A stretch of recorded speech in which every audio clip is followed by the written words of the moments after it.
அரசியல் கருத நேயர்களுக்கு வணக்கம். இன்று நம்மோது இனம் சிறப்பு விருந்தினர் நாம் தமிழர் கட்சியின் வழக்கறிஞர் திரு ஸ்ரீதர் அவர்கள். வணக்கம் சார். வணக்கம். எப்படி இருக்கீங்க சார்? நல்லா இருக்கு சார். சீமான் அவர்கள் இப்போ சமீப காலமாக அந்த திராவிட கதபாரியை உதைப்பதற்காக பிராமண கதபாரியை கையில் எடுத்திருக்கேன் அப்படின்ற ஒரு விஷயத்தை சொல்லிட்டு வர்றாரு. இது ஒரு வாரம் ஆகியும் இன்னும் பேசு பொருளாகவே இருக்குது. இப்போது சில ஆர்டிகல்ஸ்லாம் வெளியாகுது. அரசியல் கட்சிகளால் புறக்கணிக்கப்பட்ட பிராமண சமுதாயம் சீமான் அவர்களை ஏற்றுக்கொள்ளுமா அப்படின்ற ஒரு கேள்வியை வைக்கிறாங்க.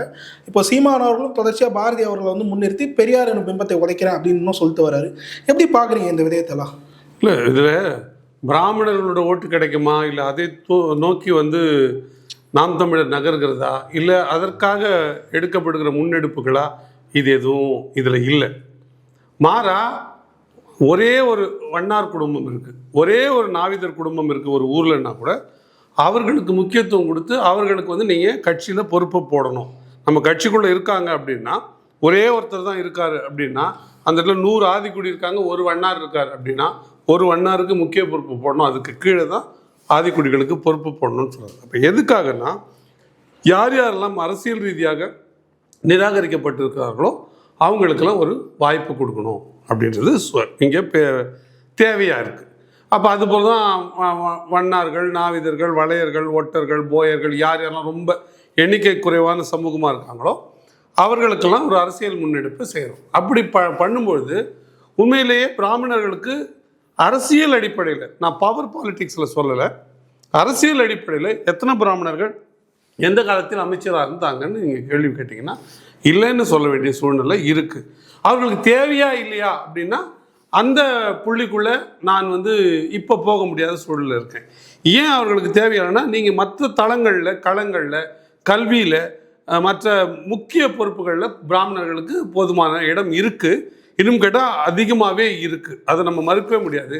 அதே போல் அரசியல் அடிப்படையில் பார்ப்பனர்களுக்கு போதிய இடம் கிடைப்பதில் ஒன்றும் தவறு இல்லை. இந்த நாட்டில் எல்லாருக்கும் உரிமை இருக்குன்னா அவர்களுக்கும் உரிமை இருக்குது. அப்போ அதை தான் சொல்கிறோமே தவிர அது வாக்குகளை கவர்றதுக்கு இல்லை. அப்போ நாங்கள் எத்தனை வண்ணார்களுக்கு இடம் கொடுத்துருக்கோம், வண்ணார்களுடைய எண்ணிக்கை, நாவிதர்களுடைய துணி துவைக்கும் சலவை தொழிலாளர்களுடைய எண்ணிக்கை எவ்வளோ, அவருடைய வாக்கு வங்கி எவ்வளோ, அவர்களுக்கு எத்தனை இடங்கள் கொடுக்கணுமா அப்படின்னு கேள்விப்பாங்க. மருத்துவர்கள் எத்தனை, மொழி திருத்தும் தொழிலாளர்கள் எத்தனை, அவர்களுடைய எண்ணிக்கை எவ்வளோ, அவர்களுடைய வாக்கு வலிமை என்ன, அவர்களுக்கு ஒரு இடம் கொடுக்கணுமா? அப்படி என்றால் வலையர்களுக்கு எத்தனை பேர் இருக்காங்க, இருளர்கள் எத்தனை பேர் இருக்காங்க, அவர்களுக்கு அவருடைய வாக்கு வங்கி பலம் என்ன, அவர்களுக்கு இந்த இடம் கொடுக்கணுமா, இந்த சீட்டுகளை கொடுக்கணுமா? நெசவாளர்கள் இருக்காங்கல்ல ஊர் பூரா, நெசவாளர்களுக்கு எத்தனை நெசவாளர்களுக்கு வாய்ப்பு கொடுக்கப்பட்டிருக்குது மற்ற கட்சிகள், அவருடைய ஏன் கொடுக்கப்படலை? ஏன் நாம் தமிழர் கட்சி மட்டும் நெசவாளர்களுக்கு தேடி கொடுக்குது? குயவர்கள் இருக்காங்களா ஊரில் ஒரே ஒருத்தர் தான் மண்பாண்ட செய்கிறோம், ஒரே ஒரு வண்ணார் தான் இருப்பாங்க, ஒரே ஒரு தச்சுக்குடி தான் இருப்பாங்க. கிராமங்களில் அப்படி தான் இருப்பாங்க. மிஞ்சி போனால் 2 குடியாக இருப்பாங்க. ஒரு குடும்பத்துலேருந்து பிரிஞ்சு போனவங்க 2-3 பேர் இருப்பாங்க. பக்கத்து கிராமங்களுக்கு கூட அவங்க குடி பெயர்றது உண்டு. அப்போ அவர்களுடைய வாக்கு வலிமை என்ன, அவர்களுக்கு என்ன அந்த இடம் கொடுக்கணும்னு பார்க்கும்பொழுது அது விகிதாச்சார அடிப்படையில் கூட இல்லை, தனித்து இருக்கிறவங்க, ரொம்ப அவங்களுக்குன்னு ரெப்ரசன்டேஷனே இல்லாமல் இருக்கிறவங்களுக்கு ஒரு ரெப்ரசன்டேஷன் கொடுக்கணும், அவங்களுக்கான ஒரு ஒரு குரலுக்கான ஒரு வாய்ப்பை கொடுக்கணுன்ற அடிப்படையில் தான் செய்யணும். அப்படி ஒரு நகர். சார், இதில் ஒரே ஒரு கேள்வி தான் சார். இப்போது திராவிடத்தை எதிர்த்து தான் தமிழ் தேசியம்னு ஒரு விஷயம் இருக்குது. ஆனால் இப்போ திராவிடத்தை அழிக்கிறதுக்கு ஆரியத்தை கையில் எடுக்கிறாங்க அப்படின்ற ஒரு குற்றச்சாட்டு வைக்கிறாங்க. அது அந்த குற்றச்சாட்டில் சாரம் இருக்கிறத நான் பார்க்கல. அப்படி நீங்கள் சொன்னீங்கன்னா அண்ணாதுரை யாரோடு சேர்ந்து திமுகவை வெல்ல வைத்தார் 1962 ராஜாஜியோடு. பெரியார் அதற்கு தோல்டினாரா இல்லையா? கண்ணா இருக்கு, நிச்சயமா இருக்குல்ல. யார் இப்போ கடுமையாக எதிர்த்த ஐயா பெரியார் அவர்கள், ஐயா ஈவேரா அவர்கள் ஏன் எப்பொழுது ராஜாஜியோட உறவுலேயே இருந்தார்? அப்போ அது பிராமண சமூகமாக அவருக்கு தெரியலையா? எல்லா நேரங்களிலும் இருந்தார், எல்லா ஆலோசனைகளும் அவர் கேட்டு தானே பெற்றார். ஏன் அப்போ அவர் ராஜாஜி சில குறுக்கேடு என்று கூட சொல்லுவாங்க, உள்திட்டமிட்டு வேலை செய்யக்கூடிய ஆளுன்னு கூட அவரை சொல்லுவாங்க. அவர் கடுமையாக திராவிடத்தை எதிர்த்தார்ல. ஆனால் திராவிட வளர்ச்சிக்கான ஏற்பாடுகளை, திட்டங்களை கூட நான் ராஜாஜியிடம் பெற்றேன்னு ஐயா பெரியார் அவர்களால் சொல்ல முடியதில்லை, ஐயா அவர் கேட்டுக்க முடியதில்லை. அப்போ அப்படி பார்க்கப்பட்டது. அது எத்தனை பிராமணர்கள் அப்பொழுது வாய்ப்பு பெற்றார்கள்னு பார்க்கணும் நம்ம. இப்போ அப்படி இல்லை, அப்படி அதை பார்க்க முடியாது. நாம் திராவிடத்தையோ ஏன் பிராமணியத்தையோ கூட ஆதரிக்கலை. அது அது அது எந்த இயத்தையுமே நம்ம ஆதரிக்க முடியாது, தமிழ் தேசியம் தவிர. நீங்கள் உள்ளுக்குள்ளே ஒரு தலித்தியம் மட்டும் இருக்குது. இல்லை ஒரு பாட்டாளி மக்களோட இது மட்டும் இருக்குதுன்னா அது எப்படி ஒரு தமிழ் தேசியம்? அதற்குள்ள தமிழ் தேசியத்துக்குள்ள இது ஒரு கூறா இருக்க முடியும், இது ஒரு கூறா இருக்க முடியும். ஆனால் இதையே ஒரு இசமா பேச முடியுமா, அதை ஒரு ஈயமா பேச முடியுமான்னு ஒரு ஈயமா அதை பேச பொருள் இல்லை. அப்படி மன்னார்களுக்கு வரையர்களுக்கு எப்படி சொல்றதுக்கு உரிமை இருக்குது, அப்படின்னா நிச்சயமா வந்து பிராமணர்களுக்கும் ஒரு உரிமை இருக்கிறது, இந்த இந்த இந்த இடத்துல வாழ்றவங்கிறதுனால அவர்களுக்கும் ஒரு உரிமை இருக்கிறதுன்னு தான் கட்சியோட பார்வையா இருக்கு. ஆனால் பேசப்பட்ட அந்த மேடையை எடுத்துக்கொண்டதில்ல, மேடையை எடுத்துக்கொண்டது வந்து அந்த நோக்கத்திற்காக இல்லை, அது பாரதியை தூக்கி பிடிக்க. அந்த பாரதியை எதற்காக தூக்கி பிடிக்கணும்? பாரதியார் பேசிய சமூக நீதிக்கும் ஐயா ஈவேரா அவர்கள் பேசிய சமூக நீதிக்குமான வித்தியாசம் என்ன?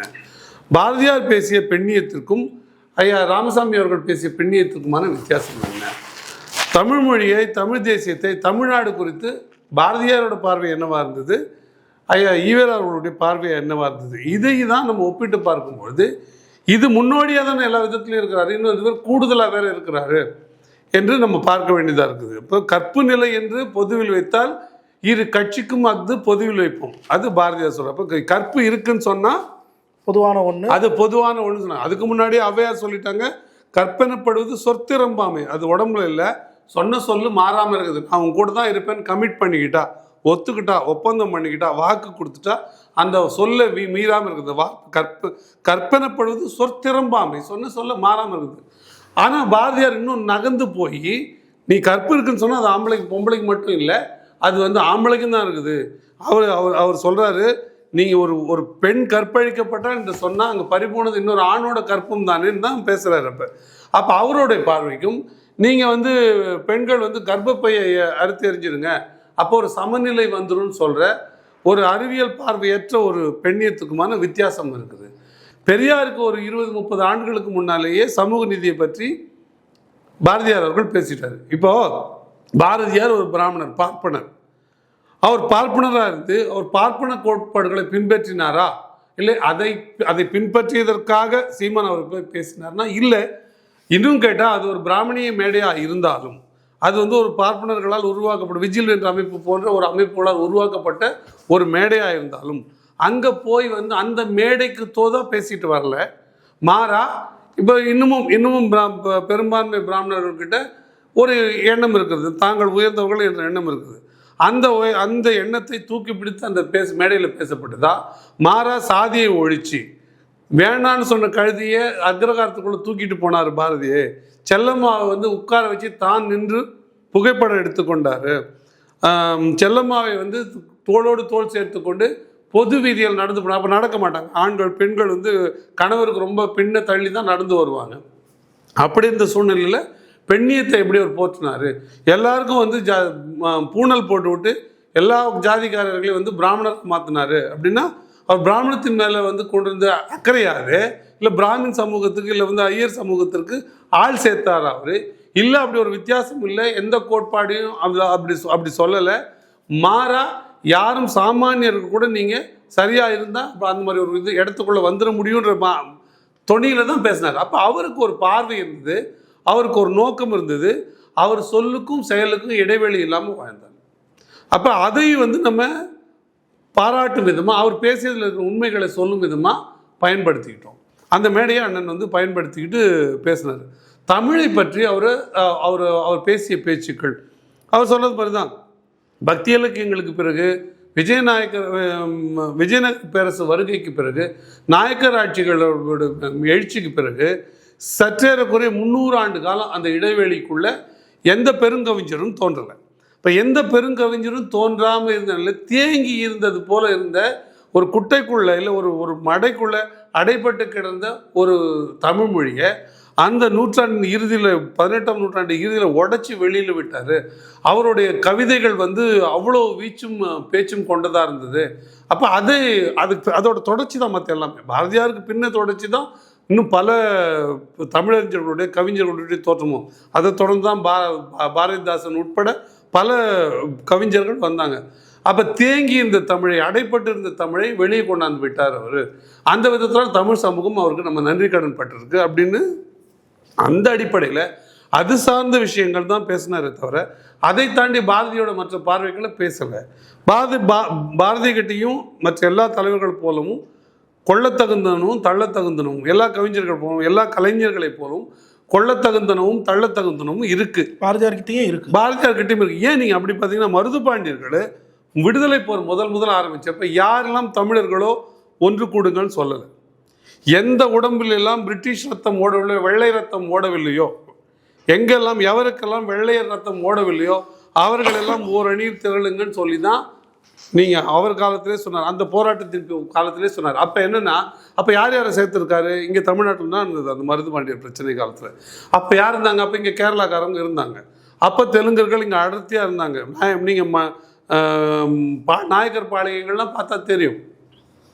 இங்கே மராட்டியர்கள் இருந்தாங்க. அப்போ எல்லோருமே இருந்தாங்க, எல்லா மொழிக்காரங்களும் இருந்தாங்க. ஆனால் அப்போ வந்து ஆங்கிலேயர்களை எதிர்க்கணும் போது எல்லாருமே ஒரே எதிரி தான். ஆங்கிலேயர் ரத்தம் யார் யாருக்கெல்லாம் ஓடலையோ அவர்கள்லாம் வந்து சேர்ந்துக்குங்க, அவர்கள்லாம் என்னோடு வாங்கன்னு சொல்லி அந்த விடுதலை போராட்டத்தின் முதல் குரல் வந்தது 1800களோட அந்த காலகட்டத்திலே வந்துடுச்சு.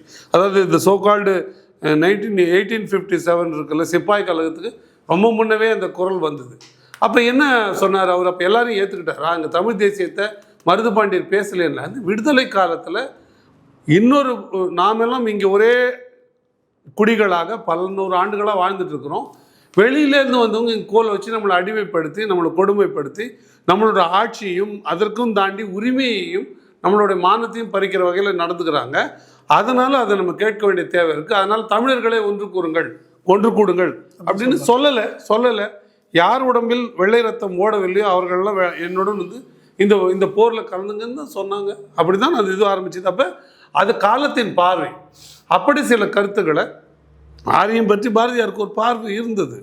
ஆனால் ஆரியத்தை அவர் கடைபிடிக்கலை. ஆரியம் அவர் என்ன சொல்கிறாங்கன்னா, இல்லை ஆரியம் அவருக்கு வந்து அகண்ட ஆரிய தேசம் படைப்போம் அப்படின்னு அவர் சொன்னார். அவர் கவிதைகளில் பேசியிருக்காருங்க.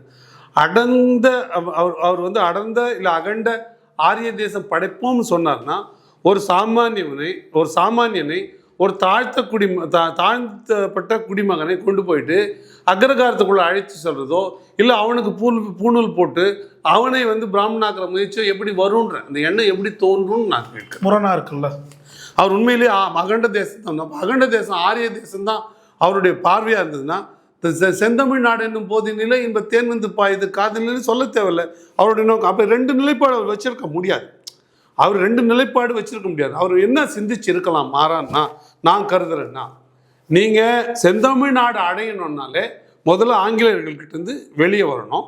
அதற்கு வந்து ஒரு இந்திய விடுதலை தேவைப்படுது. எல்லாரும் அந்த காலகட்டத்தில் நான் சொன்ன மருதுபாண்டியர்கள் ஆரம்பித்து நான் சொல்கிறேன், வீரபாண்டிய கட்டபொம்மனில் ஆரம்பித்து நான் சொல்கிறேன். வீரபாண்டிய கட்டபொம்மன் தெலுங்கு அரசனாக இருந்த பொழுது கூட எல்லாம் தமிழர்களை இணைச்சிட்டு தானே பண்ண முடிஞ்சுது. ஊமத்துறை வெள்ளைத்தேவன் அப்படி தானே பண்ண முடிஞ்சுது. அப்போ அது அன்றைய தேவையாக இருந்திருக்கு. அப்போ பார்வை எப்படி இருந்திருக்குன்னா, வெளியிலிருந்து வந்தவர்கள் முற்றம் முழுக்க இதற்கு எதிர்நிலைப்பாடு கொண்டவர்கள் இங்கே இந்த நாட்டில் இருந்த குடிகளோட பார்வையில் தான் பேசப்பட்டது. அப்போ இந்த ஆரிய தேசம் அவர் உண்டு பண்ணணும்னு நினச்சிருந்தா அவர் ஆரியத்தை இறுக்கி பிடிச்சிருக்கணும், அவர் பிராமணியத்தை தூக்கி பிடிச்சிருக்கணும். அவர் சில இடங்களில் பேசுகிறாருன்னு சொல்கிறாங்க. இல்லை அப்படி இருக்கிறதா இருந்தால் அவருக்கு எல்லா நேரத்துலையும் தன்னை ஒரு பிராமணனா, தன்னை ஒரு ஐயரா, தன்னை ஒரு பார்ப்பனா காட்டிக்க அவர் முயற்சி பண்ணியிருக்கணும். சாதி பற்று இருந்திருந்தா அப்படி பண்ணியிருக்கணும். அவர் இப்போ நம்ம இப்படி யோசிப்போம். இப்போ தங்களுடைய அடையாளம் என்று பாரதியை சொல்லுகிற பிராமண சமூகம், ஐயர் சமூகம், அவர் வாழ்ந்த காலத்தில் அவர் தூக்கி பிடிச்சது, அவர் தூக்கி எரிஞ்சு சாப்பாட்டுக்கு வழி இல்லாத பண்ணுச்சு. அவர் வந்து அவர் எப்படி சொன்னால் ஒரு தீவிரமான மனிதனை பற்றாள், உயிர்மனையை பற்றாள். தீவிரமான உயிர்மனையை பற்றாளராக இருக்கிறதுனால தான் சம்பளம் வாங்கிட்டு ரிக்ஷாவில் வரும்போது ரிக்ஷாக்காரன் கஷ்டம் போது மொத்த சம்பளத்தையும் கொடுத்துட்டு சாப்பாட்டுக்கு இல்லாமல் பொண்டாட்டி திட்டுவான்னு கொடுத்து வீட்டுக்கு வந்து நின்னார். சமைக்க வச்சிருந்த அரிசியை கத்திர குருவிக்கு தூக்கி போட்டிருக்காருன்னா அவருக்கு என்னங்க பெரிய சிந்தனை இருந்திருக்க முடியும்? வேறு தன்னை பற்றிய தன்முனைப்போ தன்னை பற்றிய சுயநல சிந்தனையோ இருந்திருந்தா சாப்பாட்டு வச்சிருக்க அரிசியை தூக்கி குருவிக்கு போட முடியுமாங்க? குருவி எங்கே வேணால் போய் சாப்பிட்டுக்கும் தானே. ஆனால் பொண்டாட்டியும் பிள்ளையும் சாப்பிட முடியாதுல்ல. ஆனால் அப்போ அப்படி வந்து அவர் ரொம்ப எராட்டிக்காக ஸ்பான்டேனியஸாக அந்த நேரம் அடுத்த சிந்தனைலாம் கிடையாது. உயிர் ஒன்று வந்து தன்னை நாடி தேடி நிற்குதுன்னா அதுக்கு என்ன உதவி அதை செஞ்சுருக்காரு. அப்புறம் அப்படிப்பட்ட ஒரு பெருமகனை நம்ம போற்றணும் அப்படின்னு தேவை ஏற்படுது. ஏன் இதை நம்ம செய்ய வேண்டி வருது? நாம் தமிழருக்கு ஏன் செய்ய வேண்டியதுன்னா, இதை ஏன் வந்து மற்றவர்கள் செய்யலைன்னு கேள்வி வருது. எல்லா இடத்தையும் ஏன் வந்து பெரியாரை அடைச்சிக்கணுன்ற கேள்வி இருக்குது. இப்போ எங்கே திரும்பினாலும் நீங்கள் எல்லா இடத்தையும் ஏன் பெரியார் வச்சு அடைக்கிறீங்க? அடைக்க வேண்டிய தேவை எங்கே இருக்குது உங்களுக்கு? ஏன் நீங்கள் செய்கிறீங்கன்னா அப்போ அதுக்குள்ளே ஒரு உள்திட்டம் இருக்குது. அப்படி நீங்கள் உங்களுக்கு உள்திட்டம் இருக்குது, எங்களுக்கு நாங்கள் என்ன சொன்னோம், அப்படித்தான் ஒரு ஆளுமைனா அவருக்கு முன்னோடி ஆளுமை ஏன் பாரதியார் இல்லையான்ற கேள்வியோடு நம்ம தொடங்குறோம். ஏன் அவரை விட ஒரு ரெட்டமலை சீனிவாசன் ஒரு ஆளுமை இல்லையா? ஏன் அயோத்திதாச பண்டிதர் ஒரு ஆளுமை இல்லையா? ஏன் MC ராஜா இவர்களுக்கான இடங்கள் எங்கே இருக்குங்கன்னு நீங்கள் கேட்குறோம். இது திராவிட தேசம், இது வந்து திராவிட நாடு என்று பேசுகிறவர்கள் ஏன் நீங்கள் வந்து அயோத்திதாஸ் பண்டிதர் கூட திராவிடத்தை தான் பேசியிருக்காருன்னு பேசுகிறாங்க. அப்படி நீங்கள் சொல்கிறது அப்படிதான் உண்மைன்னா ஏன் அயோத்திதாஸ் பண்டிதரை ஐயா பெரியாரை முன்னிறுத்தப்படுத்துறப்போ ஏன் முன்னிலைப்படுத்தல நான் கேட்கிறேன். ஏன் MC ராஜா அவர்களை இவ்வளவு தூக்கி பிடிப்பது போல பெரியார் அவர்களை தூக்கி பிடிப்பது ஏன் MC ராஜா அவர்களை நீங்க தூக்கி பிடிக்கல நான் கேட்கிறேன். நீதி கட்சியில இருந்து வெளியே வந்து நீங்க இல்லைங்க, அவர் கூட கடைசி காலத்தில் அதுதான் ஆதரிச்சார். நீங்க சொல்றீங்க நீங்க ஏன் தூக்கி பிடிக்கல நான் கேட்கிறேன். நீங்க ஏன் இப்படி நான் கேட்கிறேங்க. ஏன் 2009 வரைக்குமே கூட அண்ணன் சீமான் அவர்கள் உட்பட இங்க இருக்கிற இந்த நிலப்பரப்புல இருந்த எந்த கட்சியுமே ஏன் தமிழர்களுக்கு என்று தமிழ் தேசியம் வேணும்னு தீவிரமான முன்னெடுப்பு எடுக்கல? தோன்றின ஒரு பபுள்ஸ் மாதிரி தோன்றி மறைந்தனை தவிர தீவிரமா ஏன் எதையுமே முன்னெடுக்கல? ஏன் அந்த சூழ்நிலை ஏற்பட நம்பினாங்க? திராவிடம் தமிழ் தேசியம் தான் போலது நம்பினாங்க. இல்லை தமிழ் தேசியத்தை தான் திராவிடம் வச்சிருக்குதுன்னு நம்பினாங்க. ஆனால் தமிழ்நாடு அரசு பேருந்தில் தமிழ்நாடு இல்லாமல் அரசு பேருந்து நீங்கள் போடுறீங்கன்னா உங்கள் நோக்கம் உள்நோக்கம் உடையதா இல்லையா?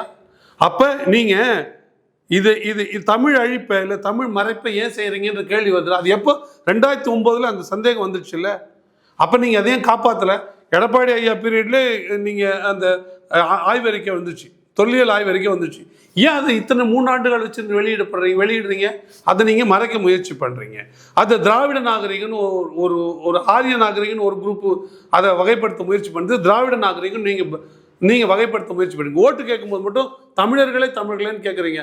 மற்றதான் திராவிட மாடல் தமிழர் மாடல் அரசு நீங்கள் ஏன் சொல்ல மாட்டீங்க? சொல்லுங்க. தமிழர் நலன் தானே. அப்போ இப்போ என்னப்போ தமிழர் மாடல் அரசு, இது தமிழர் நலன் சார்ந்த அரசுன்னா திராவிட மாடல் அரசுன்னு சொல்ல வேண்டிய தேவை எங்கே இருக்குது? தமிழர் மாடல் அரசு, தமிழ்நாட்டு மாடல் அரசு சொல்லுங்க. திராவிட மாடல் சொல்ல வேண்டிய தேவை எங்கே இருக்குது? நீங்கள் சரிங்க, திராவிட மாடல் அரசில் யாருக்காக அரசியல் பண்ணுறீங்க? தமிழர் அல்லாதவர்கள் பண்ணுறீங்களா? தமிழ்நாட்டில் அல்லாதவர்களுக்கு நீங்கள் அரசியல் பண்ணுறீங்களா? அப்போ இல்லை. அப்போ தமிழர் அரசியல் சொல்லிட்டு போங்க. ஏன் சொல்ல மாட்டீங்க? மாடல் அரசியல் சொல்லும்போது மட்டும் திராவிட மாடல் அரசியல், ஓட்டு போடும்போது மட்டும் தமிழர்களே மானத்தமிழர்களே வீரத்தமிழர்களே எங்களை கட்டி நீங்கள் கடலில் போடுங்க, நாங்கள் கட்டுமரமாக மிதப்போம்னு சொல்கிறீங்களா? எப்படி? அப்போ இது இரட்டை நிலைப்பாடு இல்லையா? எங்கள் தமிழ் இலக்கியங்களை இந்த திமுக அரசு என்னன்னு வகைப்படுத்து? திராவிட களஞ்சியம்னு வகைப்படுத்துதா இல்லை? இந்த ஆட்சி தொடக்க காலத்தில் கடுமையான எதிர்ப்பு வந்த பிறகு அதை கைவிட்டுதா இல்லையா? திராவிட களஞ்சியம் கைவிட்டு நாகரிகம் திராவிட களஞ்சியம் இதெல்லாம் கைவிட்டுதா இல்லையா? அப்போ இதையெல்லாம் நீங்கள் செய்ய தவறுங்கன்னும் போது தான் நாம் தமிழர் கட்சி உட்பட பல தேவைகள் வருது. பல தேவைகள் இல்லை, தமிழர் நலன் காக்க ஒரு கட்சி தேவைப்படுது. இந்த கட்சிகள் தமிழ் நிலத்தில் தமிழர் நலனை நோக்கி நகரலை. அதுக்கு ஈழப்படுகொலை ஒரு அடையாளம் அந்த புள்ளியிலேருந்து தொடருது. நாங்களே 2009 வரைக்கும் அதை நம்பியிருக்கோம். அப்படின்னா நாம் தமிழர் கட்சியை 2009 முன்னாடி வரைக்கும் நம்பியிருந்தோம்னா அப்போ நாம் தமிழர் கட்சி ஆமாம் நாங்களேன்றது நான் தமிழரையும் அண்ணன் சீமான் அவர்களையும் சொல்கிறேன். நான் இல்லை அது போல் ஒத்த சிந்தனை உள்ளவங்களாம் இதுக்குள்ளே தானே இருக்காங்க. அதனால் நான் அப்படி அது ஒரு அமைப்பாக சொல்கிறேன். நான் அப்படி நம்பினீங்கன்னா 1920களில் 10களில் 1890களில் பாரதியாருடைய சிந்தனை என்னவா இருந்திருக்கும்? அவருடைய தேவை முழுக்க பிரிட்டிஷ் வெள்ளை மக்களோட இங்கே ஆட்சி. அப்போ அவருடைய சிந்தனை என்னவா இருந்திருக்கும்? இவர்களை நகர்த்தி ஒழிக்கிறதுக்கு தமிழ்நாட்டுக்குள்ள இருந்த ஆள் மட்டும் செஞ்சிருந்தா இது நடந்திருக்கும்னு நினைக்கிறேன். வெளியேற்றிருக்க முடியும்னு நினைக்கிறீங்களா? குஜராத்தில் மட்டும் செஞ்சிருந்தா, ஆந்திராவில் மட்டும் செஞ்சிருந்தா, எல்லா இடங்களிலும் விடுதலை வீரர்கள் உருவானாங்க. விடுதலை போராட்ட வீரர்களும் உருவானாங்க. அரசியல் ரீதியாக போராட்டங்களும் உருவானாங்க. முர்சா பின் போல நீங்கள் தீவிரவாத அமைப்புகளும் உருவானாங்க. பகத்சிங் போல தீவிரவாதத்தை நம்புறவங்களும் உருவானாங்க இங்கே.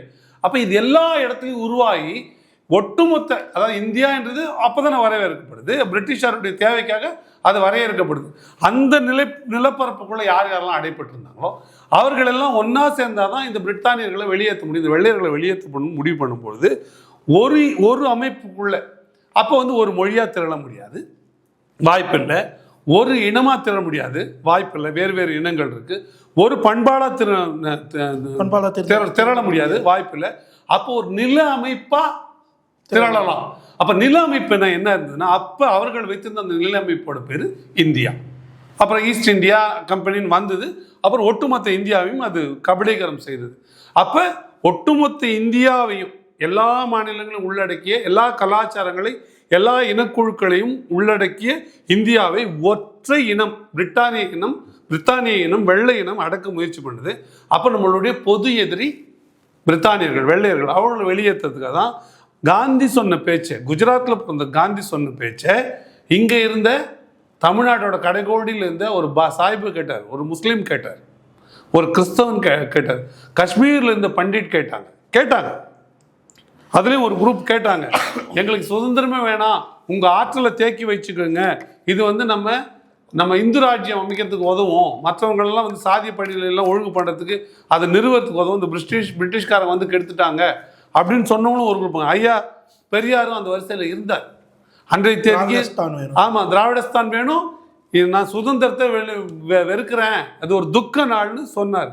அப்போ அவரோட பார்வை என்னவா இருந்தது? நான் என்ன சொல்றேன், அப்படியே நீங்கள் 30 ஆண்டுகள் முன்ன போயிருந்தீங்கன்னா பாரதியாரோட தேவை நம்பியிருப்பார். நீங்கள் அன்னைக்கு அகண்ட பாரதம் சொல்லி இல்லைன்னா இன்றைக்கு அதை நீங்கள் அந்த விடுதலையை முன்னெடுத்துருக்க முடியாது. இந்த அகன்ற பாரதத்தை இங்கேருந்து பாரதியார் சொன்னார், அங்கேருந்து கோகலே சொல்லியிருப்பார், அங்கேருந்து வேறு தலைவர்கள் சொல்லியிருப்பாங்க, அங்கேருந்து நேரு சொன்னார், அங்கேருந்து காந்தி சொன்னார். அப்போ எல்லோரும் இதே குரலை எழுப்பும்போது தான் நீங்கள் வெள்ளையனே வெளியேறு, குவிட் இண்டியா மூமெண்ட்லாம் எப்படி வந்தது? எல்லாரும் ஒரே குரலில் எல்லா பகுதிகளிலும், தமிழ்நாட்டில் மட்டும் சொல்கிறாங்க, தமிழ்நாடு மட்டும் எங்களுக்கு விடுதலை பண்ணிட்டு போங்கன்னு சொல்லியிருந்தா பிரிட்டிஷ்காரங்க இப்போ கிடைச்சிருக்குமா? வாய்ப்பில்லை. அப்போ அங்கே ஆந்திராவில் போய் அவன் உட்காந்து தமிழ்நாட்டுக்காரனை அடிச்சிருப்பான், கர்நாடகாவில் போய் உட்காந்து தமிழ்நாட்டுக்காரனை அடிச்சிருப்பான், இல்லை இன்னும் தள்ளி போய் வந்து விந்தியமலைக்கு அப்பாவில் உட்காந்துட்டு இந்த பக்கம் இருக்கிற மொத்த தென்னிந்தியாவையும் அடிச்சிருப்பான். அப்போ இவன் போய் அங்கே உட்காராத அளவுக்கு வட இந்தியாவிலையும் ஒரு மொமெண்டம் கிரியேட் ஆக வேண்டிய தேவை ஏற்பட்டது. அப்படி வரும்பொழுது நாங்கள் தமிழ்நாட்டுக்காரங்களாம் ஒரு போராட்டம் போடுறோம், நீங்கள் குஜராத்காரங்களாம் ஒரு போராட்டம் பண்ணுங்கன்னு சொல்ல முடியாது. இன்னொன்று, பிரிட்டிஷார் ஆட்சி காலத்தில் இந்த ஒட்டுமொத்த அமைப்பாக இருக்கும்பொழுது தான் முதல் முறையாக இந்த சரக்கு போக்குவரத்து, கலாச்சார பரிமாற்றம், போக்குவரத்து ஒரு பொதுமைப்படுத்துதல், யூனிஃபார்ம் வருதுல்ல, பப்ளிக் ஸ்கூல்லாம் வருதுல்ல, ஸ்கூல் எஜுகேஷனு, காலேஜ்னா ஒரு யூனிஃபார்மிட்டி வருது. அப்போ இது ஒரு நாடாக இருக்கிறதுக்கு வாய்ப்பு இருக்குது. ஒரு பிரிட்டிஷ்காரனால் ஆள முடியும்னா இது ஒரு நாடாக இருக்கிறதுக்கு வாய்ப்பு இருக்குது. இப்படி ஒரு நாடாக ஒரு வேளை இருந்துட்டோம்னா, நாம் தமிழ்நாடு உட்பட எல்லாம் சேர்ந்து ஒரு நாடாக இருந்துட்டோம்னா அதோடைய பலன்கள் என்னவா இருக்குன்னு அவர் விஷுவலைஸ் பண்ணியிருப்பார். அவருக்கு தோணி இருக்கும், இப்படி இருந்தால் எவ்வளோ பெரிய வசதி இருக்குது, பிரிட்டிஷ் மாதிரி நம்ம ஒரு பெரிய ராணுவம் இந்தியாவுக்குள்ள தான், நம்ம யார் ஆஃப்டர் ஆல் ஒருத்தருக்கு ஒருத்தர் அண்ணன் தம்பிக்கு தானே, வேறு இருந்தாலும் நம்மளாம் ஒரே கடவுளை கொண்டு ஒரே மாதிரி வரிசையில் தானே வரணும், அவர் சிந்தித்திருப்பார். அதன் விளைவாக தான் அவர் பேசியிருப்பார். இல்லை அவர் அகண்ட பாரதம்ன்றதை இதுவோ சொன்னாங்க. இது நான் கேட்குறேங்க, இப்போ அகண்ட பாரதம் இல்லை, இந்துஸ்தான் இல்லை, இந்தியா இல்லை அப்படின்னு எத்தனை பேர் திராவிட முன்னேற்ற கழகத்திலேருந்து போராட முயற்சி பண்ணுங்க. அண்ணாதுரை என்ன சொன்னார்? கோரிக்கையை கைவிட்டிருக்கிறோம், அதனுடைய காரணங்கள், திராவிட நாடு கோரிக்கையை கைவிடுறோம், அதனுடைய காரணங்கள் அப்படியே இருக்குன்னு சொன்னாரா இல்லையா? ஏன் கைவிட்டார்? ஏன் கோரிக்கைகள் நான் கைவிட மாட்டோம், எங்களுக்கு திராவிட நாடு வேணும் நீ அன்னைக்கு கேட்கல? அண்ணாதுரை கேட்கணும் இல்லைங்க, அவர் தான் திராவிட நாடு கோரிக்கை வச்சால, ஏன் ஐயா பெரியார் இல்லை அந்த கோரிக்கைகள் அப்படியே இருக்குதுன்னு ஏன் அந்த தொடரல? சிறைப்படுத்துருவாங்கன்னு அன்னைக்கு சட்டத்தை உங்களுக்கு தெரிஞ்சதில்ல, பதுங்குனீங்கல்ல, தேவை நிமித்தம் தான் பதுங்குனீங்க. இப்பவும் சொல்கிறேன், இந்தியா ஒரு நாடாக இருப்பதில் சிக்கல் இல்லை, இந்தியா என்ற ஒரு நாடாக இருக்கிறது சிக்கல் இல்லை, நாம் தமிழருக்கும் அதில் சிக்கல் இல்லை. ஆனால் இந்தியா என்ற ஒரு நாடுகளின் கூட்டமைப்பாக இருக்க போதா, இந்தியா என்கிறது இந்துக்களின் நாடாக இருக்க போதா? இந்தியா என்பது எல்லா மொழி வழி மாநிலங்களையும் நாடுகளையும் ஒருங்கிணைத்த ஒரு நாடாக இருக்க போதா, அல்லது இந்தி பேசுபவர்களின் நாடாக இருக்க போதா? இந்தியா என்பது எல்லா மாநில உரிமைகளையும் மதிக்கின்ற, அவர்களுக்கு உரிமைகளுக்காக குரல் கொடுக்கின்ற ஒரு கூட்டமைப்பாக இருக்க போதா, அல்லது ஒற்றை குரலாக இருக்க போதா, ஒரு சர்வாதிக குரலாக இருக்க போதா? அப்படி ஒரு சர்வாதிகார குரலாக இந்தியாவின் குரல் இருக்க போகுது அப்படின்னு சொன்னால் நிச்சயமா இந்தியா என்று ஒன்று இருக்க போகிறது இல்லை, இருக்க வாய்ப்பு இல்லை. நீங்கள் தமிழருக்கான உரிமையை, தமிழருக்கான மொழியை, தமிழருக்கான பண்பாட்டை தமிழ்நாட்டில் காத்து கொடுக்கவும், இதே போல் ஆந்திரா, கர்நாடகா, கேரளா, குஜராத், மராட்டி, அஸ்ஸாமி, பங்காளி எல்லாருக்கும் காத்து கொடுக்குற வரைக்கும் தான் இந்த இந்தியா என்ற அமைப்பு இருக்கும். அதற்கு உட்பட்டு தான் நாம் இப்பவும் பேசுகிறோம். இப்பவும் நம்ம சொல்கிறோம், நீங்கள் அப்படின்னா என்னவாகும்? இல்லை எனக்கு தனி தமிழ்நாடு வேணும், தனி நாடு வேணும்னா அரசியலமைப்பு சட்டத்தில் அப்படி ஒரு பிரிவு இல்லை. அதாவது சில நாடுகள் இருக்குது, சில நாடுகள் விரும்புனா தன்னை விடுவிச்சு கொண்டு போகிறதுக்கான ஒரு உரிமை, அதுக்கு ரெஃபரண்டம் நடத்துவாங்க. குடிமக்கள் எத்தனை பேர் விரும்புகிறாங்க அந்த பகுதிகளில் தனி நாடாக போக விரும்புகிறாங்க, ரெஃபரண்டம் நடத்தி ரெஃபரண்டத்தில் வந்து ஜெயிச்சிட்டாங்க அப்படின்னா, அதிகப்படியான வாக்குகள் வந்து பெற்றுட்டாங்கன்னா பிரிஞ்சு போகலான்னா 51 விழுக்காடு போய்ட்டு அந்த நாடு தனியாக போகிறதுக்கு உரிமை உண்டு. அது வந்து கான்ஸ்டியூஷன்லேயே இருக்குது, அந்த நாட்டோட அரசியல் சட்டத்திலே அமைப்பிலே இருக்குது. United States with freedom to get away, அது வெளியே போகிறதுக்கான அந்த ஸ்டேட்டை விட்டு வெளியே போகிறதுக்கான உரிமையோடு சேர்ந்த கூட்டமைப்பில் இருக்குது. அப்படி இந்தியாவுக்குள்ள கான்ஸ்டியூஷன் இருந்திருந்தா, அப்படி வடிவமைக்கப்பட்டிருந்தா, நம்ம தமிழ்நாடு தனித்த நாடு கேட்கறதுக்கான உரிமை அரசியல் சாசன சட்டப்படியே இருக்குது. ஒரு உரிமை அரசியல் சாசன சட்டப்படி இல்லாததுனால நீங்கள் அந்த உரிமையை இப்போ கேட்பீங்கன்னா நீங்கள் தேச விரோத சக்தியாக மாறுவீங்க, நீங்கள் கைது செய்யப்படுவீர்கள், உங்கள் குரல் வலைகள் நசுக்கப்படும், உங்கள் சொத்துக்கள் பறிமுதல் செய்யப்படும், உங்கள் இயக்கம் முடக்கப்படும். அப்போ நீங்கள் எப்படி பேச முடியும்? அதை அறிந்ததுனால்தான், அதனால்தான் ஒரு அறிஞர் என்ன, அதை அறிந்ததுனால்தான் திராவிட நாடு கோரிக்கையை திமுக கைவிட்டது. காரணங்கள் அப்படியே இருக்குதுன்னு ஒரு சால்ஜாப் சொல்ல வேண்டிய சூழ்நிலை அறிஞர் அண்ணாவுக்கு அப்படிதான் ஏற்படுது. ஏன் அதை தொடர்ச்சி அவர் பேசலை? ஏன் அவரோட வழித்தோன்றல்கள் அதை பேசலை? தனிநாடு வேணும், ஏன் ஒரு தீர்மானம் ஏற்பட்டு திமுக இது வரைக்கும் போடலாம்ல? அதிமுக தீர்மானம் எங்களுக்கு தனிநாடு வேணும் போடல, ஏன் எதையுமே சட்டமன்றத்தில் செய்ய முடியலை, ஏன் அதை செய்யலை? அப்போ அந்த பார்வை என்னவா இருக்குன்னா, இப்பவும் அதில் சிக்கல் இல்லை. இந்திய பெருநிலத்தில் இணைஞ்சி இருக்கிறதுல தமிழ்நாடு எந்த சிக்கலும் இல்லை. இந்த பொது வணிகம், கரன்சி, நாணயம், மற்ற நிர்வாகம், கடல் வழி பாதுகாப்பு, தேச பாதுகாப்பு, இது போன்ற விஷயங்களில் ஒற்றை நாடாக இருக்கிறதுல பெரிய சிக்கல் இல்லை. ஆனால் நீங்கள் கர்நாடகாவில் தண்ணி வரும், ஆனால் அதை தமிழ்நாட்டுக்கு கொடுக்க மாட்டேன், முல்லைப்பெரியார் பிரச்சனை இருக்கும், நான் அதில் வந்து தலையிட மாட்டேன் அப்படின்னு நீங்கள் சொன்னீங்கன்னா, எந்த மாநில உரிமைகளை நீங்கள் காப்பாற்றி கொடுக்க மாட்டேன்னு ஒரு நாடு சொல்லுமேனால் அது ஒரு நாடு அல்லன்னு பொருள். அந்த சூழலுக்கு வந்துச்சுன்னா இது ஒரு நாடாக இருக்காது, ஹைப்போதெட்டிக்கல். அப்படி தான் இது நகர்ந்து போகும். அப்போ அதனால தான் இப்போ இது வரைக்கும் நம்ம அந்த பேச்சு பேசலை. இந்த திராவிட திருவாளர்கள் உண்மையிலே அப்படி தான் இல்லை, தமிழ் தேசியனா தனிநாடு கேட்குறதுன்னா ஏன் கேட்கல? ஐயா தியாகு அவர்கள் ஏன் திமுக தமிழ்நாடு தனிநாடு கோரிக்கை ஏன் வைக்கலன்னு ஏன் கேட்க மாட்டேன்றாரு? ஏன் யாருமே அதை கேட்க மாட்டாங்க? திராவிடத்திற்கு வெண்சாமரம் வீசுகிற எந்த பெரிய மனுஷனும் ஏன் கேட்கறதில்ல? அப்படி இல்லையே. இன்னும் என்ன சொல்லுது, சீமான் அவர்கள் சங்கி அப்படின்னு சொல்றாரு. நீ எப்படி ஒப்புமை பாருங்க. கருணாநிதி சிலையை திறக்க வெங்கைய நாயுடு அவர்களை அழைத்து வரலாம், ஆனால் அப்படி அழைத்து வர திமுக கட்சி பாஜக எதிர்ப்பு, சங்கி இல்லை. ஐயா கருணாநிதி அவர்களுடைய நாணயத்தை வெளியிட ராஜ்நாத் சிங்கை திமுக அழைத்து வருது, ஆனால் பாஜக எதிர்ப்பு, தீவிர எதிர்ப்பு திமுக. ஆனால் சங்கி கிடையாது. அவர்கள் வந்து சமூக நீதி பாராட்டுறவங்க, கடவுள் மறுப்பாளர்கள். 90 விழுக்காடு எங்கள் கட்சியில் இருக்கிறது இந்துக்கள் தான் அப்படின்னு ஸ்டாலின் அவர்கள், ஐயா ஸ்டாலின் அவர்கள் சொன்னாருன்னா அவர் வந்து பாஜக எதிர்ப்பாளர், அவர் சங்கி கிடையாது. அவங்க வீட்லேயே அவங்க மனைவியார் வந்து பூஜை பண்ணி யாகம் பண்ணி வளர்த்து அதில் வந்து நெத்தி போட்டு எடுத்து உதயநிதிக்கு வச்சாலோ ஐயா ஸ்டாலின் அவர்களுக்கு வச்சாலோ அது வந்து சங்கித்தனம் கிடையாது, அது அவர்களோட தனி உரிமையை மதிக்கிறோம். ஆனால் சீமான் அவர்கள் எதுனா ஒரு கோயிலுக்கு போயிட்டு வந்துட்டா அவர் ஒரு சங்கி. திமுக மேடையில் ஏறி பொது வெளியில் திமுகவுக்கு ஆதரவாக ஐயா ரஜினிகாந்த் அவர்கள் போய் பேசிட்டாருன்னா அது வந்து சங்கித்தனம் கிடையாது, அது வந்து ஒரு நட்பு ரீதியான ஒரு வருகை. அவர் பேசலாம், அது சங்கித்தனமாகாது. ஆனால் தனிப்பட்ட விஷயங்கள் ஒரு பாராட்டுக்காக தனிப்பட்ட முறையில் வீட்டில் போய் ரஜினிகாந்த் அவர்களை அண்ணன் சீமான் அவர்கள் பார்த்தா சங்கித்தனம். எங்கேருந்து வந்து இந்த சங்கித்தனம்? 90 விழுக்காடு எங்களுக்குள்ள வந்து இந்துக்கள் தான் சொல்லும்போது உங்களுக்கு வரத்துக்கு சங்கித்தனம் தெரியலையா? ஆனால் பாரதியார் பற்றி மேடையில் பேசிட்டா பாரதியார் பற்றி வந்து கருணாநிதி, ஆனால் பாரதியாரை பற்றி அண்ணன் சீமான் அவர்கள் வந்து விஜில் மேடையில் பேசிட்டா சங்கி ஆகிடுறாரா? நீங்கள் சங்கி இல்லையா? கேலோ இந்தியா நடத்துவதற்காக போனீங்களே, ஏன் ஐயா மோடியை போய் காலில் வந்து கூப்பிட்டு வந்தீங்க? வெள்ளை கூட வச்சு. அப்போ உங்களுக்கு அது புது சட்டம் தெரியாதா? திமுகவை சேர்ந்த எந்த ஆளுமே கருப்பு கடையை இனிமேல் யூஸ் பண்ணக்கூடாது, எல்லாருமே வெள்ளை கூட தான் யூஸ் பண்ணணும்னு ஒரு இன்னர் ஹவுஸ் சர்க்குலர் போட்டிருக்கிறாங்க. ஏன்னா வச்சுங்களேன், அது பாஜக எதிர்ப்பாயிடுச்சுன்னா. ஆனால் வாயில் பேசுவோம், நாங்கள் வாயில் பேசுவோம். மத்தியில் சொல்லுவாங்களாம் சாப்பாடு போதும் போதும்னு வாங்கலாம், மேலே பார்த்தா போதும் கீழே தள்ளுன்னு வாங்க. போதும் போதும் போதும்னு வாங்கலாம். அது போல் மக்கள் பார்வைக்கு இப்படி கையையும் உண்மையில் இப்படி தள்ளியும் இவர் பயங்கர வீரர், இவர் வந்து நிதி ஆயோக் கூட்டத்துக்கு போக மாட்டார், கடுமையாக எதிர்ப்பார், உரிய இது வரலன்னு போக மாட்டார். ஆனால் 5வது ஆண்டுக்கு வந்து நிதி ஆயோக்கில் போய் பேப்பர் கேட்டோம். அப்போ நாங்கள் தமிழ்நாட்டு உரிமைகளை போய் கேட்டோம். அப்போ அது சங்கித்தனம் இல்லையா? இவர் பிள்ளைய அரெஸ்ட் பண்ணிட்டு போகிறாங்க, ரெய்டு வருதுன்னா போவார், அது சங்கித்தனம் கிடையாது. உங்கள் கனிமொழியை வெளிநாடுகளுக்கு போகிற குழுவில் முக்கியமாக பொறுப்பில் போடுறாங்க, தலைவராக போடுறாங்க, பாராளுமன்றத்தில் போடுறாங்க. அப்போ நீங்கள் எந்த சங்கி? நீங்கள் சங்கி கிடையாதா? உண்மையான சங்கியை ஆக்சுவலாக திமுக தான். திமுகவுக்கு எனக்கு ஒரு சந்தேகம் இருக்குது, பாஜக திமுகவினுடைய வெற்றிக்கு தோதா இருக்குதோ, வளர்ச்சிக்கு போதோ, அதனால தான் எல்லா வசதிகளையும் பாஜக நடவடிக்கையே எடுக்கல. திமுக மேலே எந்த விதமான ஊழல் நடவடிக்கை இந்நேரம் கொண்டாந்துருக்கணும்ல.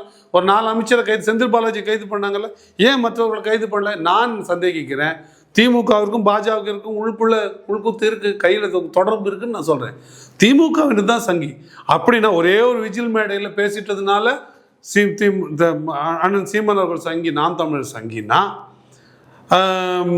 ஒரே ஒரு தடவை ரஜினிகாந்தை சந்திச்சதில் அண்ணன் சீமான் அவர்கள் சங்கி, நாம் தமிழர் சங்கின்னா, நேரடியாகவே அவர் மேடையிலேயே ஏற்றி நீங்கள் பேச வச்சிங்களா? அவர் பாஜகவோட கையாள தானே கட்சி ஆரம்பிக்கும்போது ரஜினிகாந்த் அவர்கள் இருந்தார். அவர் பின்னாடி தானே இப்போ ஒட்டுமொத்த பாஜக அன்னை தேதிக்கு இருந்தது. அவரோட அஜெண்டாவை அது மூலமாக தானே ஒர்க் பண்ண வச்சுது. அவரை வந்து உங்கள் மேடையில் பேசுகிறார், நீங்கள் சங்கி இல்லையா? ஏங்க, அங்கே ஒரு போராட்டம் பண்ணால் மோடியை பாராட்டி இங்கே ஊர்வலம் நடத்துறது யாருங்க? திமுக ஸ்டாலின். இந்தியா பூரா எங்கேயுமே நடக்கலை. நீங்கள் சங்கி கிடையாது, உங்களுக்கு பாஜக எதிர்ப்பு கிடையாது. நாங்கள் நம்புகிறோம் நீங்கள் சங்கிகள் இல்லைன்னு. நாங்கள் சொல்கிறோம், மக்கள் இதெல்லாம் பார்க்குறாங்க. நான் என்ன சமகால ஒப்பீடு நான் என்ன பண்ணுறேன்னா, எப்படின்னா, நீங்கள் எப்படி 60களில் காங்கிரஸ் வந்து வெறுமனே பண்ணையார்களுக்காகவும் மேட்டுக்குடிகளுக்காகவும் கட்சியாக இருந்ததோ, அதை உடைச்சி இடைநிலை சாதிகளுக்கும் உயர்நிலை சாதிகளுக்கும் திமுக ஒரு கட்சியாக இடமளித்து தன்னை வளர்த்து கொண்ட திமுக இப்பொழுது மேட்டுக்குடி பண்ணையார் மனோபாவத்தோடு வந்துடுச்சு. அப்போ அதை உடைத்து சாமானியர்களுக்கான, எளிமையானவர்களுக்கான, பிற்படுத்தப்பட்டவர்களுக்கான, தாழ்த்தப்பட்டவர்களுக்கான கட்சியாக நாம் தமிழர் கட்சி வளர்ந்துட்டு இருக்குது. இது வந்து வயிற்றுல புளியை கரைக்குது திமுகவிற்கு. அதனால் கட்டப்படுகிற பட்டங்கள் தான் இந்த சங்கி பட்டங்களை தவிர உண்மை அதுவல்ல. அப்படி என்றால் நான் கேட்ட கேள்விகள் எல்லாம் எப்படி திமுக தன்னை சங்கி அல்ல என்று சொல்லிக்கொள்ளட்டும் நான் சொல்றேன். இந்த 4-5 ஆண்டுகள் பாஜக ஆட்சி வந்து இந்த 10 ஆண்டுகளில் 800 நீதிபதி இடங்களுக்கு மேலே போட்டிருக்கு. அதில் 500க்கும் மேற்பட்ட நீதிபதி இடங்கள் வந்து பிராமண சமூகத்துக்கு போயிருக்கு. அது ஒரு டிஸ்ப்ரப்போர்ஷனேட். அது வந்து தவறு தான். அது சரியான அணுகுமுறை கிடையாது. அதை கேட்டால் நீதித்துறையில் வந்து இடஒதுக்கீடு கிடையாது அப்படின்னு சொல்கிறாங்க. நீதித்துறையில் எப்படி நீதிபதிகள் நியமிக்கப்படுறாங்கன்னா 2 விதமான, ஒன்று பார்ன்னு வாங்க, இன்னொரு பெஞ்சுன்னு வாங்க. பார்ன்றது வந்து அட்வொகேட்ஸ்லேருந்து போகிறது, பெஞ்சுன்றது ஏற்கனவே கீழமை நீதிமன்றங்களில் வேலை செய்கிற நீதிபதிகள் கொஞ்சம் கொஞ்சமாக பதவி உயர்வடைந்து உயர்நீதிமன்றத்தில் நீதிபதியாக போய் அமருவாங்க. இப்போ அந்த பெஞ்சிலேருந்து போகிறவங்கள பணிமூப்பு அடிப்படையில் தேர்வு செஞ்சு எடுப்பாங்க.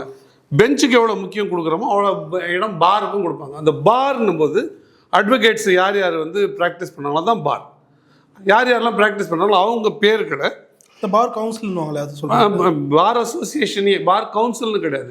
பார் அசோசியேஷன் நிறைய அமைப்புகள் இருக்கும். வழக்கறிஞர் சமைக்கிறதுக்கு வழக்கறிஞர்களுக்காகவே நிறைய சங்கங்கள் இருக்குது. Lawyer association, advocate association, woman advocate association அப்படின்னு தனித்தனியாக இருக்குது. Bar association, high court advocate association, பல அமைப்புகள் இருக்குது. எல்லாமே பார் அர்த்தம் குறிக்கிறது வந்து வழக்கறிஞர்களுக்கான சங்கங்கள்னு குறிக்குது. இப்போ அதில் இருக்கிறவங்கள பாரில் ப்ராக்டிஸ் பண்ணக்கூடியவங்கள, அதாவது நீதிமன்றங்களில் ஆஜராகக்கூடிய வழக்கறிஞர்களை நீதிபதிகள் பார்த்துக்கிட்டே இருப்பாங்க. வழக்கு நடத்துகிற நீதிபதிகள் பார்த்துக்கிட்டே இருப்பாங்க. அப்படி பார்த்துக்கிட்டே இருக்கும்பொழுது இவருக்கு வந்து அந்த திறமை இருக்குது, ஆளுமை இருக்குது, இவரை வந்து நீதிபதியாக நம்ம பரிந்துரை பண்ணலான்னு பரிந்துரை பண்ணுவாங்க. அப்படி எத்தனை நீதிபதிகள் பரிந்துரை பண்ணுறாங்க? அந்த பரிந்துரை மாநில அரசுக்கு பிடிச்சிருக்கா, அந்த பரிந்துரை மத்திய அரசுக்கு பிடிச்சிருக்கா, இவர்களுக்கு எதனா குற்ற பின்புலம் இருக்கா, அதெல்லாம் சரி பார்த்துட்டு அதற்கு பிறகு அந்த பேரை பரிந்துரை பட்டியலுக்கு கொண்டு போய் அப்புறம் அது ஆளுநரோட ஜனாதிபதியோட ஒப்புதலுக்கு போய் வரும், குடியரசுத் தலைவர் ஒப்புதல் பெற்று அப்புறம் வரும்னு வச்சுங்களேன். அது ஒரு பெரிய ப்ராசஸ். இப்போ அப்படி பரிந்துரைக்கப்பட்டதில் பெரும்பான்மை வந்து பிராமணர்களாக இருக்குது. நம்ம அப்போ அதில் இருக்கான்னா அதில் இருக்குன்னு நம்ம சொல்ல முடியாது, அதை நம்ம முரண்படுறோம். அங்கே எப்படி வந்து போதுமான இடங்கள் மற்றவர்களுக்கு கிடைக்கணும்னு நம்ம குரல் கொடுக்குறோமோ. பலர் கேள்வி தெளிவாக இருந்துச்சு. நேரத்துக்கு மிக்க நன்றி.